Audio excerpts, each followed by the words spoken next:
Hello friends, आप सभी का स्वागत है हमारे यूट्यूब चैनल दिशा स्टडी हब में। आज के इस वीडियो के क्वेश्चन बहुत ही महत्वपूर्ण हैं, क्योंकि इस वीडियो के जितने भी क्वेश्चन हैं वो किसी न किसी एग्जाम में आ चुके हैं और ये कॉमन क्वेश्चन हैं जो अक्सर पूछे जाते हैं। और जो अगर अभी तक हमारे यूट्यूब चैनल को सब्सक्राइब नहीं किए हैं तो ज़रूर कर लें और हमारे वीडियोज़ को ज़्यादा से ज़्यादा शेयर एंड लाइक करें। तो चलिए शुरू करते हैं आज के पहले क्वेश्चन के साथ। पहला क्वेश्चन है कि पृथ्वी के नज़दीक वायुमंडल की सबसे निचली परत है। तो पृथ्वी के नज़दीक वायुमंडल की सबसे निचली परत का नाम क्षोभ मंडल है। बात करते हैं कि वायुमंडल की परतों को कितने भागों में बांटा गया है। तो मुख्यतः 5 भागों में बांटा गया है। पहला क्षोभ मंडल, समताप मंडल, ओजोन मंडल, आयन मंडल और वायुमंडल। बात करते हैं क्षोभ मंडल की। तो क्षोभ मंडल में जितनी भी वायुमंडलीय घटनाएं होती हैं, जैसे कि बादल का बनना, आंधी और वर्षा, ये सभी घटनाएं इसी मंडल में होती हैं। बढ़ते हैं नेक्स्ट क्वेश्चन की ओर। अगला क्वेश्चन की भारतीय मानक समय लिया गया है। तो भारतीय मानक समय जो है वो 82.5 डिग्री पूर्वी देशांतर पर है, स्थित है। कितने पर? 82.5 डिग्री पूर्वी देशांतर पर। और जो भारतीय मानक समय जो है यह कहाँ से देशांतर गुजरा है? तो इलाहाबाद के निकट नैनी से गुजरती है। कहाँ से गुजरती? इलाहाबाद के निकट नैनी से गुजरती है। और यह समय ग्रीनविच मीन टाइम से 5.5 घंटे आगे। जो भारत का समय है वो ग्रीनविच मीन टाइम से कितना घंटे आगे है? 5.5 घंटे। बढ़ते हैं नेक्स्ट क्वेश्चन की ओर। अगला क्वेश्चन है कि डिस्कवरी ऑफ इंडिया नामक पुस्तक किसने लिखी है? तो डिस्कवरी ऑफ इंडिया नामक पुस्तक भारत के प्रथम प्रधानमंत्री पंडित जवाहरलाल नेहरू ने लिखी है। बढ़ते हैं नेक्स्ट क्वेश्चन की ओर। अगला क्वेश्चन है कि गुरुत्वाकर्षण की खोज किसने की थी? तो गुरुत्वाकर्षण की खोज सर आइजक न्यूटन ने की थी। किसने की थी? न्यूटन ने की थी। इन्हीं से रिलेटेड एक और बात बताना चाहूँगा कि इन्होंने एक पुस्तक लिखी थी जिसका नाम था प्रिंसिपिया। क्या नाम था? प्रिंसिपिया। और कब लिखी थी? 1687 में लिखी थी। और इन्होंने सबसे पहले गति को नियम को प्रतिपादित किया था। किसने? न्यूटन ने। न्यूटन ने सबसे पहले गति के नियम को प्रतिपादित किया था और इसका संबंध जो दिखाया गया है वो न्यूटन की प्रिंसिपल पुस्तक में दिखाया गया। बढ़ते हैं नेक्स्ट क्वेश्चन की ओर। अगला क्वेश्चन कि नोबेल पुरस्कार प्राप्त करने वाला प्रथम भारतीय कौन है?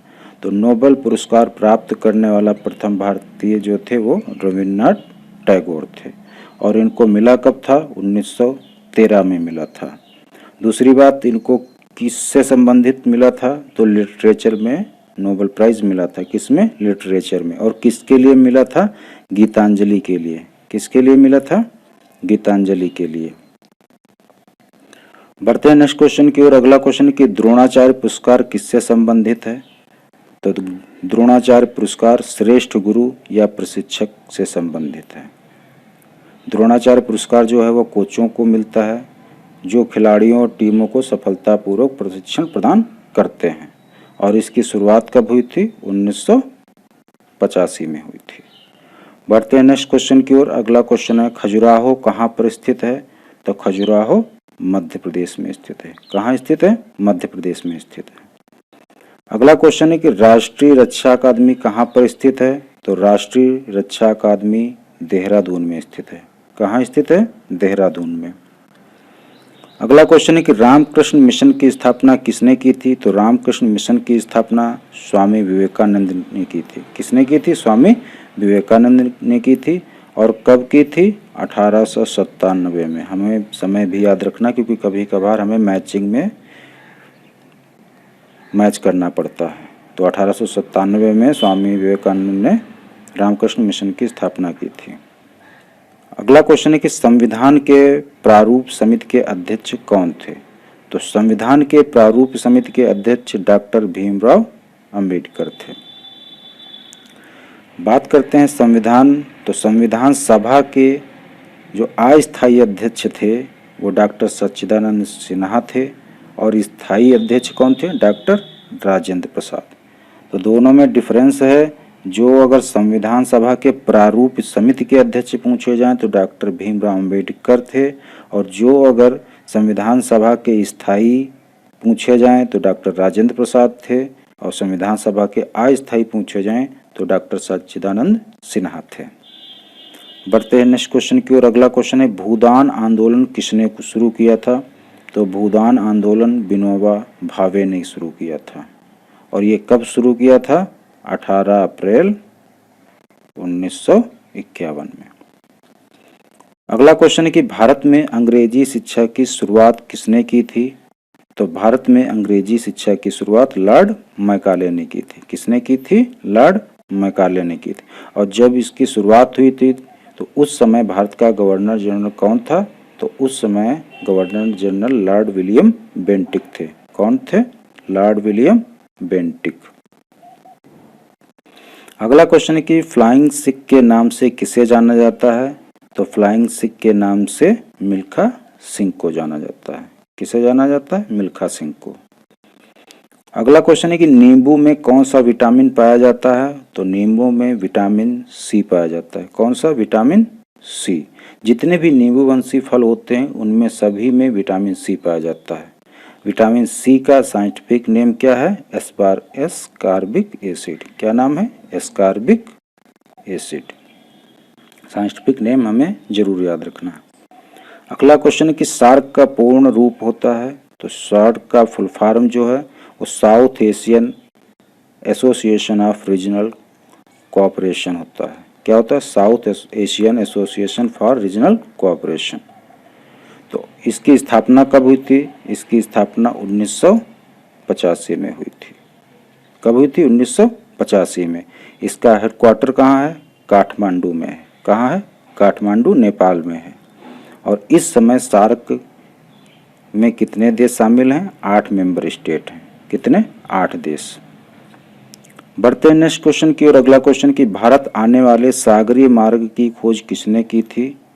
तो भारत में आने वाले सागरीय मार्ग की खोज वास्को डिगामा ने की थी। किसने की थी? वास्को डिगामा ने की थी। और कब की थी? 1498 में। अगला क्वेश्चन है सत्य शोधक समाज की स्थापना किसने की थी? तो सत्य शोधक समाज की स्थापना ज्योतिबा फुले ने की थी। किसने? ज्योतिबा फुले ने की थी। और कब की थी? 1498 में, सॉरी 1873 में। कब की थी? 1873 में। बढ़ते हैं नेक्स्ट क्वेश्चन की ओर। अगला क्वेश्चन कि भारत के राष्ट्रगान जन गण मन के रचयिता कौन है? तो भारत के राष्ट्रगान जन गण मन के रचयिता रविंद्रनाथ टैगोर हैं। कौन है? रविंद्रनाथ टैगोर। 24 जनवरी 1950 को स्वीकार किया गया था। भारत के राष्ट्रगान जनगण को कब स्वीकार किया गया था? 24 जनवरी सन 1950 को स्वीकार किया गया। लेकिन पहली बार गाया कब गया था? तो 1911 में कोलकाता के अधिवेशन में यह पहली बार गाया गया था। अगला क्वेश्चन कि भारत का महान ज्येष्ठ व्यक्ति या grand old man of India के नाम से कौन प्रसिद्ध है? तो इसका करेक्ट आंसर है दादा भाई नौरोजी। दादा भाई नौरोजी को grand old man of India के नाम से जाना जाता है। और दादा भाई नौरोजी ऐसे पहले भारतीय थे जिन्होंने ब्रिटिश हाउस ऑफ कॉमन्स का चुनाव लड़ा था। अगला क्वेश्चन है कि सविनय अवज्ञा आंदोलन कब शुरू हुआ था? तो सविनय अवज्ञा आंदोलन 12 मार्च 1930 को शुरू हुआ था। और उसकी शुरुआत किसने की थी? महात्मा गांधी ने की थी। अगला क्वेश्चन है कि चंद्र ग्रहण कब होता है? तो चंद्र ग्रहण जब पृथ्वी सूर्य और चंद्रमा के बीच आता है। कौन? सूर्य और चंद्रमा के बीच में कौन आता है? पृथ्वी आती है। तब सूर्य का प्रकाश चंद्रमा पे नहीं पड़ पाता जिसके कारण चंद्र ग्रहण होता है। और सूर्य ग्रहण कब होता है? जब सूर्य एवं पृथ्वी के बीच में चंद्रमा आ जाता है। मतलब कि सूर्य का प्रकाश जब पृथ्वी पर नहीं पड़ पाता है तब सूर्य ग्रहण होता है। अगला क्वेश्चन है कि किन स्थानों के बीच प्रथम रेलवे लाइन शुरू की गई थी? तो मुंबई से ठाणे के बीच में प्रथम रेलवे लाइन शुरू की गई थी। और कब शुरू की गई थी? 16 अप्रैल सन 1853 ईस्वी में। और भारत में रेलवे का जनक किसे माना जाता है? तो डलहौजी को भारत में रेलवे का जनक माना जाता है। अगला क्वेश्चन है कि वह मुगल बादशाह जिसने 15 वर्ष निर्वासित जीवन व्यतीत किया। तो इसका करेक्ट आंसर है हुमायूं। हुमायूं जिसने 15 वर्ष निर्वासित जीवन व्यतीत किया था। क्योंकि जब 17 मई 1540 को शेर खां और हुमायूं के बीच जो युद्ध हुआ था, कब 17 मई 1540 को किसके किसके बीच, शेर खां और हुमायूं के बीच युद्ध हुआ था, जिसका नाम कन्नौज का युद्ध कह लो या बिलग्राम का, जिसमें हुमायूं की हार हुई थी। और वह इसके बाद जो है सिंध चला गया था। तो 1540 से 1555 तक, 1540 से 1555 तक के लिए वह सिंध चला गया। बढ़ते हैं नेक्स्ट क्वेश्चन की ओर। अगला क्वेश्चन है, राज्यसभा की बैठकों की अध्यक्षता कौन करता है? तो राज्यसभा की बैठकों की अध्यक्षता उपराष्ट्रपति करता है। और राज्यसभा का पदेन सभापति कौन होता है? उपराष्ट्रपति होता है। राज्यसभा का पदेन सभापति कौन होता है? उपराष्ट्रपति होता है। कई बार पूछा गया। अगला क्वेश्चन है कि चंडीगढ़ का रॉक गार्डन किसने बनवाया है? तो चंडीगढ़ का रॉक गार्डन नेकचंद ने बनवाया है। किसने? नेकचंद ने बनवाया है।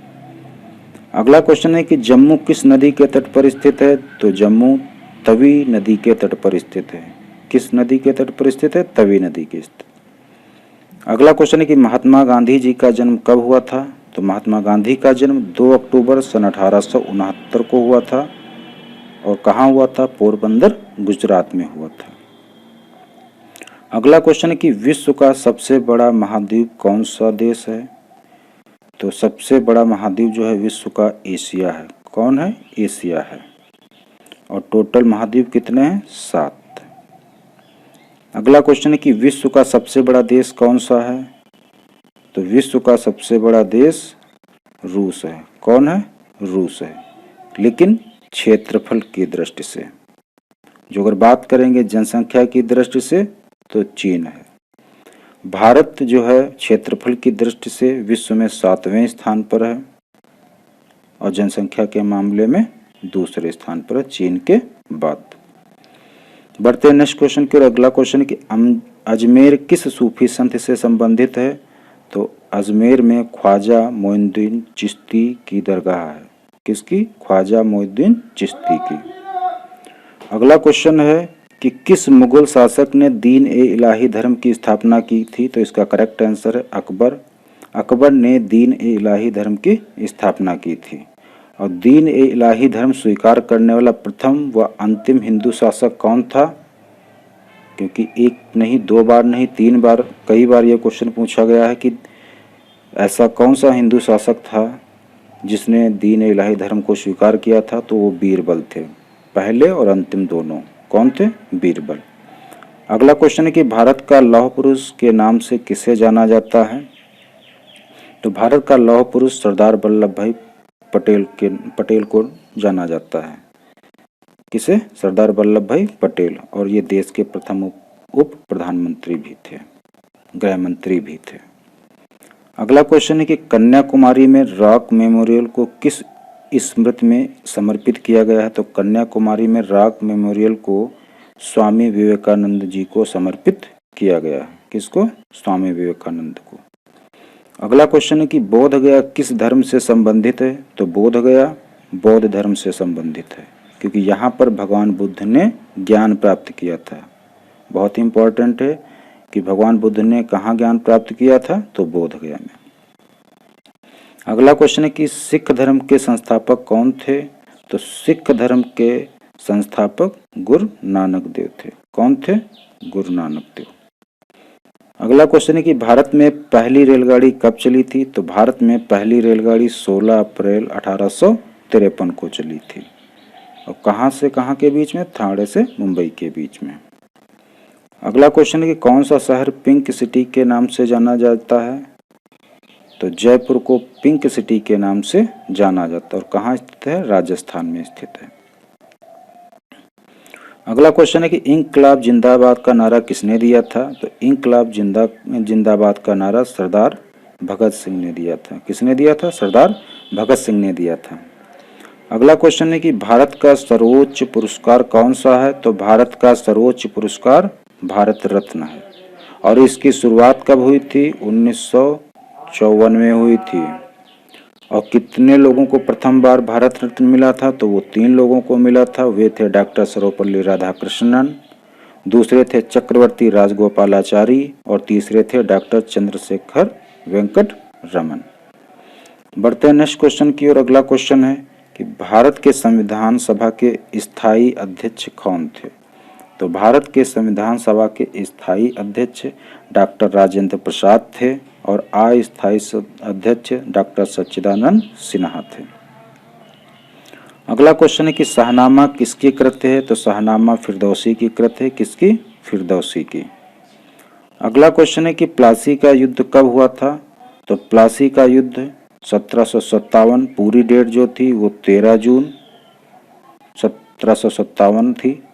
और किसके किसके बीच हुआ था? अंग्रेजों की और बंगाल के नवाब सिराजुद्दौला के बीच में। अंग्रेजों का लीडर कौन था? रॉबर्ट। और इस में जीत किसकी हुई थी? रॉबर्ट क्लाइव की हुई थी, मतलब अंग्रेजों की हुई थी। और यहीं से असली में अंग्रेजों का शासन शुरू हुआ। बढ़ते हैं नेक्स्ट क्वेश्चन की ओर। अगला क्वेश्चन है कि 1857 ईस्वी के विद्रोह में झांसी की रानी लक्ष्मीबाई ने किसके सहयोग से ग्वालियर में विद्रोह किया? तो इसका करेक्ट आंसर है तात्या टोपे। तात्या टोपे के सहयोग से झांसी की रानी लक्ष्मीबाई ने ग्वालियर में विद्रोह किया। बढ़ते हैं नेक्स्ट क्वेश्चन की ओर। अगला क्वेश्चन है मुगल शासक बहादुर शाह जफर की मृत्यु कहाँ हुई थी? तो मुगल शासक बहादुर शाह जफर की मृत्यु रंगून में हुई थी। कहाँ हुई थी? रंगून में हुई थी। और ये रंगून कहाँ स्थित है? म्यांमार में, प्रेजेंट टाइम में। अगला क्वेश्चन है कि प्रार्थना समाज की स्थापना किसने की थी? तो इसका करेक्ट आंसर है आत्माराम पांडुरंग ने। किसने? आत्माराम पांडुरंग ने। और कब की थी? 1867 में की थी। अगला क्वेश्चन है कि चोल प्रशासन की मुख्य विशेषता क्या है? तो चोल प्रशासन की मुख्य विशेषता ग्रामीण स्वायत्तता है। क्या है? ग्रामीण स्वायत्तता। अगला क्वेश्चन है कि सिंधु सभ्यता का बंदरगाह कहाँ पर स्थित था? तो सिंधु सभ्यता का प्रमुख बंदरगाह जो था वो लोथल में स्थित था। कहाँ? लोथल में। अगला क्वेश्चन है कि कंचनजंगा पर्वत किस शिखर कहाँ स्थित है? तो कंचनजंगा पर्वत शिखर सिक्किम में स्थित है। कहाँ? सिक्किम में स्थित है। अगला क्वेश्चन है कि पुस्तक वार एंड पीस के लेखक कौन है? तो पुस्तक वार एंड पीस के लेखक लियो टॉलस्टॉय हैं। कौन है? लियो टॉलस्टॉय, जो कि एक रशियन लेखक हैं। अगला क्वेश्चन है कि रेफ्रिजरेटर में कौन सी गैस प्रयुक्त की जाती है? तो रेफ्रिजरेटर में फ्रीऑन गैस प्रयुक्त की जाती है। कौन सी? फ्रीऑन। अगला क्वेश्चन है कि इलेक्ट्रॉन की खोज किसने की थी?